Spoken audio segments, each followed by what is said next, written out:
All right, let's dive into one of history's absolute titans, Julius Caesar. For more than 2,000 years, his name has been legendary. But the debate over who he really was, well, that's as fierce today as it ever was. So what's the deal? Was he a ruthless military tyrant who tore down a republic just for his own ambition? Or was he a champion of the people, a savior trying to fix a totally broken system? That's the big question we're going to tackle today. I want you to picture this. It's 45 BC. The Great Roman Civil War has just ended. The Republic, it's in shambles. And right in the middle of it all, there's one man holding an unbelievable amount of power. So let's do something fun. Let's put his actions on trial.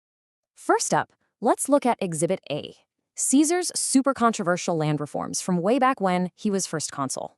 Was this the work of a hero for the common person or a power-hungry politician? Okay, so here are the facts of the case.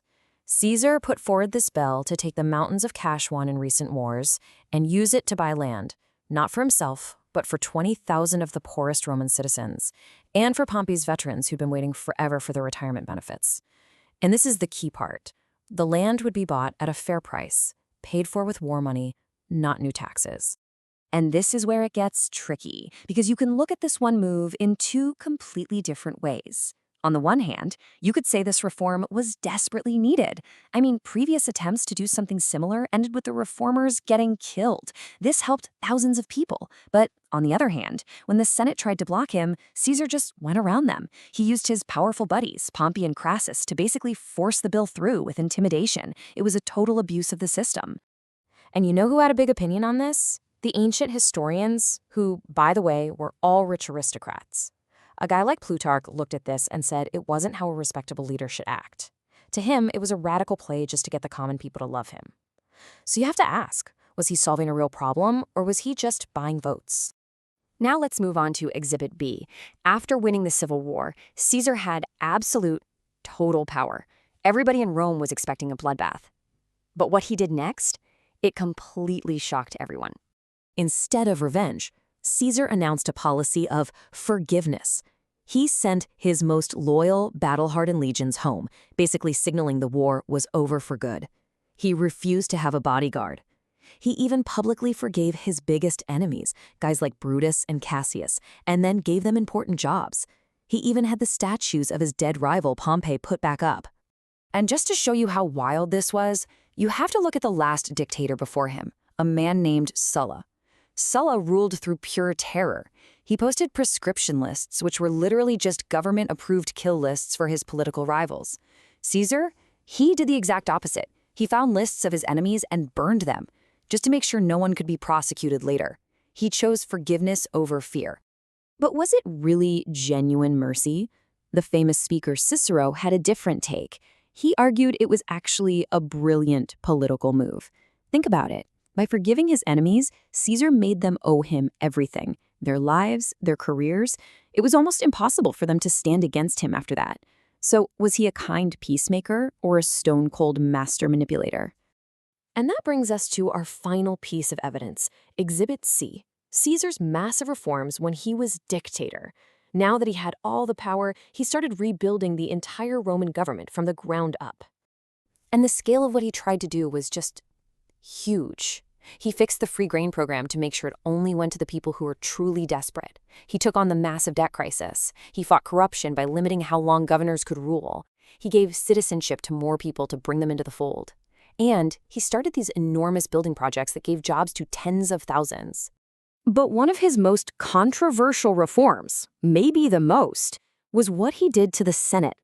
The civil wars had left it with way too few members, so Caesar jacked up the number from around 400 all the way to 900. And here we are again with two totally different ways to see this. The visionary argument says these changes were way overdue. Rome wasn't a little city-state anymore, it was a massive empire, and its government had to change with the times. But the autocrat argument? It says he was just packing the Senate with his own guys, his soldiers, his allies, even some non-Romans, to crush the power of the old families and make sure he was the one calling all the shots. Now, it is so important to remember where we get our information from. One of our main sources, the historian Cassius Dio, was not a fan of democracy. He openly wrote that he thought monarchy was just a more practical way to run things. You better believe that worldview colored how he saw everything Caesar did. So, we've looked at the evidence. What's the verdict of history? Let's quickly summarize the case. When you lay it all out like this, you can see that every single major thing he did can be seen through two totally different lenses. The land reform, it helped poor people, but it broke all the political rules. His mercy, it stopped the bleeding, but it also took his enemies off the board. His government overhaul, it modernized a dying republic, but it also put all the power right into his hands. And here is the most crucial point of all. There is a voice that is completely missing from this trial, the voice of the Roman people. Our historians, Plutarch, Dio, Cicero, they were all part of the wealthy elite. We don't have a single diary from one of the 20,000 veterans who finally got his farm, or the thousands of poor citizens who got a fresh start in a new colony. What they thought is almost completely lost to time. And that doesn't leave us with an easy answer. Instead, it leaves us with one last, very difficult question. When a system is fundamentally broken, when corruption is everywhere and the government is failing its people, is the person who comes along and shatters the old rules to force a solution a tyrant? Or are they a necessary evil, someone doing what just has to be done? That is the ultimate question of Caesar's legacy, and honestly, it's just as relevant today as it was 2,000 years ago. The verdict? Well, that's up to you.